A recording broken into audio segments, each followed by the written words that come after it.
I'm Noor. I run the anti-drone campaign here at CODEPINK, and thank you all so much for being here. So many of you are here from so far away, and we really appreciate it. We've been working on the summit excuse me, for over 6 months. And to see this many people pack such a big room, and there are more people coming in, is really amazing. So thank you for being here. And also, I'd like to thank our co-sponsors. We have the Center for Constitutional Rights. We have the National Lawyers Guild, which put us up in this beautiful room, the National Lawyers Guild, Georgetown University. Thank you. We have The Nation magazine that had our ads all over in their pages, drew a lot of crowd in. And we have the Institute for Policy Studies that keeps progressive thinking going on all over the world. So as some of you know, we have C-SPAN here, so we're trying to squish in every single word that we can. So if you get tired, get up, do some stretches, but we're charging on through this program, and it's going to be awesome. So I'd like to introduce Medea Benjamin, my wonderful supervisor, co-founder of CODEPINK.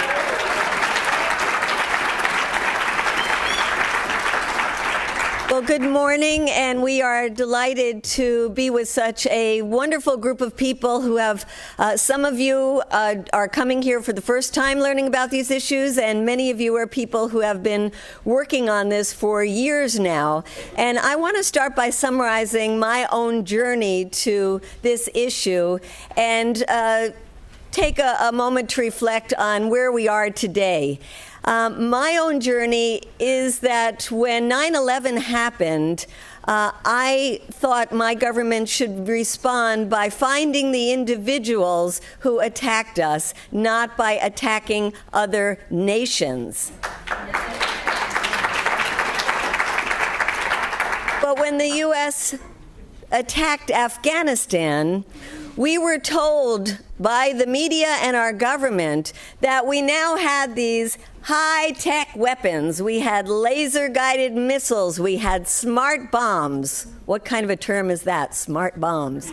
And that we could pinpoint exactly who the bad guys were.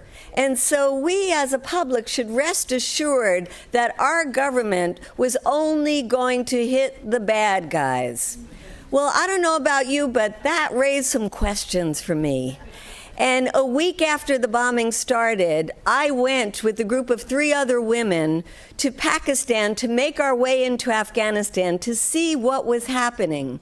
We didn't even have to get into Afghanistan. It was right in Pakistan where we saw civilians, families flooding out because they had been targeted by the U.S. bombs. And the first young woman that I met on the streets of Peshawar in Pakistan was a 13-year-old who was begging for money. And when we asked her story, she took us to her home and told us that her house was near a Taliban base, that her home had been targeted by mistake. Her father and she were out selling candies on the street, came home and found that their home had been blown up, that her 2 brothers had been obliterated, and her mother as well. And all they found were pieces of flesh that were lying around on the ground, on the trees. She said, we couldn't even tell who is our mother, who were our brothers. They gathered the pieces and did a burial. Her father became mute, in shock, could no longer work, could no longer talk, and she, at 13 years old, became the head of the household with the rest of her brothers and sisters and took them out on a trek across the Khyber Pass to get into Pakistan. At that time, I had a 13-year-old daughter, and I thought, how could my daughter ever do anything like that? This heroic young woman who took the rest of her family and her mute father and tried to keep them alive, begging on the streets. And I keep that young woman, Roya, in my heart as I do this work. Because our bombs are not smart, our missiles are not smart, war is not smart, bombing people is not smart.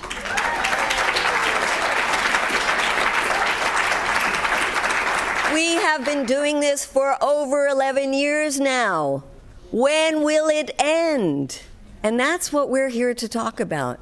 And the more I researched, the more I realized that drones was a part of this configuration that would allow us to keep the wars going, but not putting our own troops at risk, which really is a way of saying that the lives of our people are very sacred, but the lives of other people are not as sacred. And this whole term collateral damage, I mean, that is such an obscene term, because that is people. That is real lives. That is Roya's mother, the pieces of flesh that are lying around on trees. That is what they call collateral damage. And so as I researched more how drones were becoming part of the arsenal, somewhat under the Bush administration, but even more so under the Obama administration, I began to hook up with many people in this audience. And we realized there were terrible things happening, that there was a Terror Tuesday meeting at the White House that happened every week, where President Obama would meet with his advisors and set up a kill list. A kill list. That means people have not been charged. They have certainly not been tried. They have certainly not been convicted in any court of law, and yet they are put on a kill list. We found out that there was authorization given to both the CIA and the military to do something called secondary strikes, which means killing people not even that you have identified by name, but people who were doing something that looks suspicious from thousands of miles away in a base here where the drone operators were looking at what was happening in places like Afghanistan, Pakistan, Yemen, Somalia. Signature strikes killing people on the basis of suspicious behavior. Does this sound like some obscene kind of racial profiling? Then we found out that it was the CIA and the most secretive branches of the military, the JSOC, that were in charge, and they weren't even admitting that they had this drone program. This was done totally covertly. What kind of democracy goes around killing people without even letting the public, the Americans, even know what they are doing in our name? We realized that there were lots of innocent people being killed, and the U.S. government was not even acknowledging they were being killed, much less apologizing to them, offering some kind of compensation to them, nothing at all. And we also saw that the policy wasn't working, that it wasn't getting rid of al-Qaeda, it was recruiting for al-Qaeda. Every single drone strike led more people to join extremist movements, and it has led to millions of people growing anti-American sentiment around the world. This is not a policy that is even working. We also realized that we were creating a model for the rest of the world that said we can violate other countries' sovereignty, we can kill people on the basis of secret information. We can go anywhere we want because the world is now our battlefield. And that we have this amazing technology that we are selling to other countries. So what is this model that we are selling? You know, every time I look at the news, I see more and more countries have now been buying the drones because this is big business. This is big business by U.S. companies, by Israeli companies, by Chinese companies. The last I saw was 87 countries that now have drones. Well, the drone manufacturers will say, oh, but these aren't weaponized drones. These are just surveillance drones. These are drones to track whales and endangered species. These are drones to put out forest fires. Well, maybe some of them are good drones, but you can rest assured that there are many countries right now that are in the process of weaponizing their drones. And then there's the issue right here at home, that the manufacturers have their lobby in Congress, and they have forced the Federal Aviation Administration to open up our airspace to drones by September of 2015. Now they will say to us, this will be used by police departments to track your elderly grandfather who has Alzheimer's, who is out lost down the street. But we know what these drones can be used for because we've seen what they're used for overseas. And there is a very slippery slope. There is a very slippery slope becoming a 24/7 surveillance society. We are already a very over-surveilled society. There is a very slippery slope about weaponizing these drones because the experiments that are being done now with police stations getting drones is that these drones are designed to be weaponized. And so we are now linking up with people in the domestic sphere who are concerned about our privacy rights, who are concerned about our safety because these drones crash all the time. In fact, there was one that just crashed in upstate New York and a few days ago. So these are some of the connections that we are making. And I want to say as we begin this summit that we are already making a huge difference. If you look back into 2012 at one of the polls that was taken, it said that 83% of Americans thought it was fine to use these drones against terrorist suspects. And remember, a suspect is somebody never convicted of anything. I was quite shocked when I saw that because it was a majority of Republicans, Democrats, independents. Well, you look at the polls today and that has dropped dramatically. It's now about 60% of Americans. We are on the way to making it a minority of Americans who think it's okay.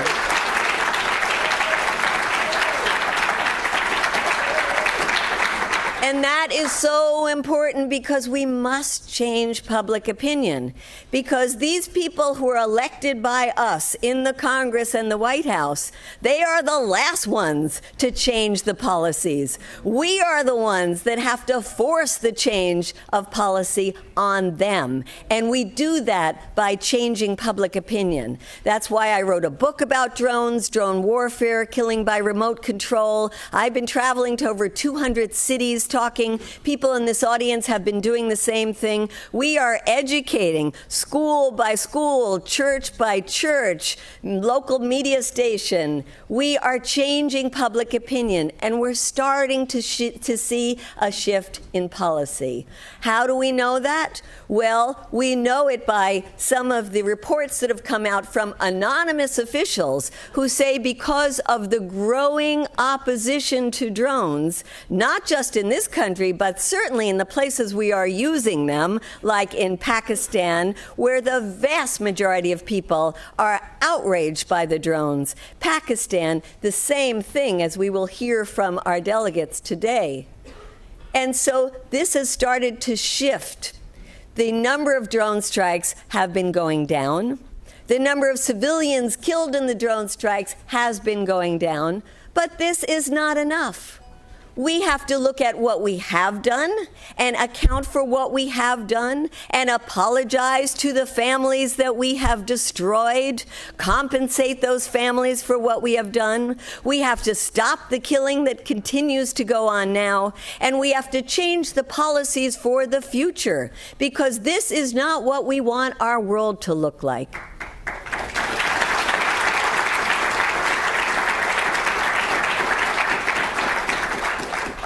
Another example of those changes is around the domestic use of drones, and we will hear from a panel today how local cities and states are starting to pass their own resolutions because they can't rely on Congress to regulate the drones. They are doing it themselves at the local level. We also see for the first time the United Nations is starting to talk about this seriously. I was in New York a couple of weeks ago where there were 2 reports that came out by the rapporteurs on human rights and extrajudicial killings, and they came out with very damning reports, especially saying, how can this be done in total secrecy with no accountability? And one by one, nations at the General Assembly had a chance to get up and question these policies. And you should have heard from the nations in Latin America, who were the strongest ones, particularly Brazil, who got up and said, we think this is totally illegal and immoral. This is just not right. And we heard from Venezuela, and we heard from China, and we heard from all kinds of nations that are starting to question what the United States is doing and the drone proliferation around the globe. And glacially, we are starting to see some tiny bits of movement within the Congress.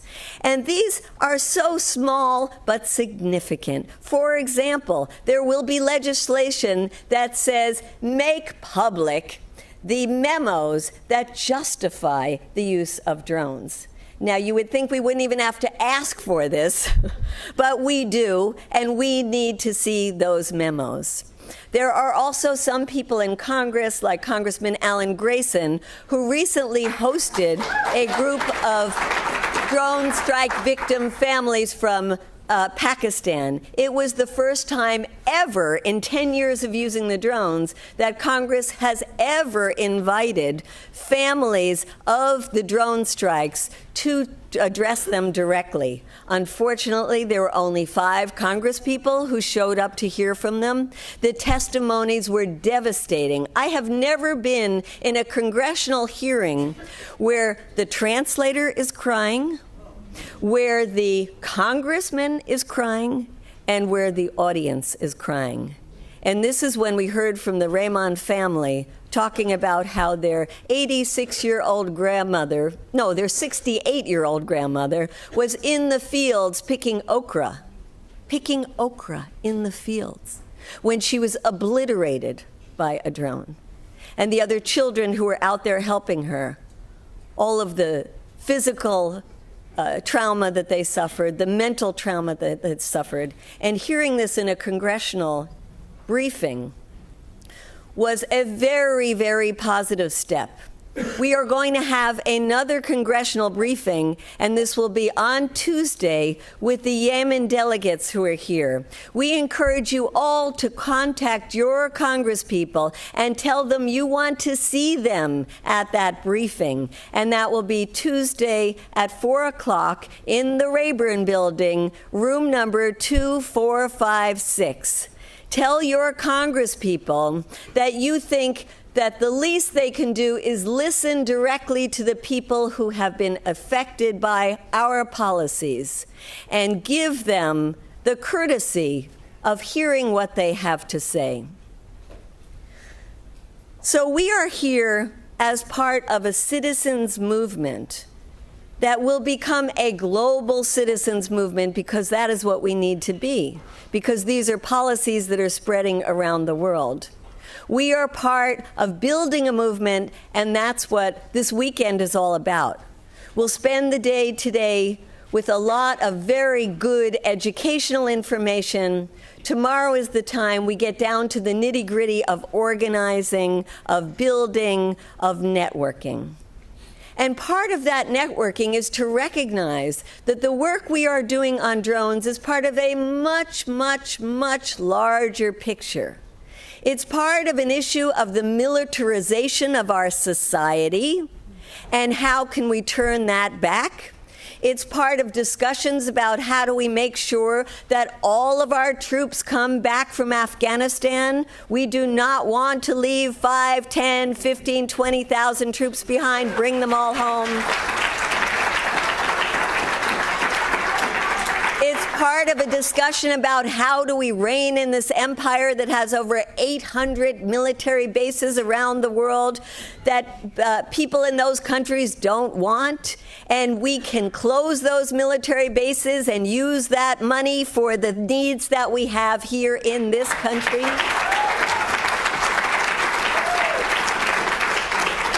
It's part of looking how we spend our resources as a nation, the bloated military budget, while we starve so many essential areas of our economy, including literally taking money from food stamps from people who need those to be able to survive. This is part of a much, much larger movement. and to talk to us about that larger movement and how we put that in context. Who are we as Americans? What kind of values do we have as Americans? Where do we want to go as a country? Who do we want to be as a country? What greater voice do we have to lead us into that discussion than Dr. Cornel West? So please join me.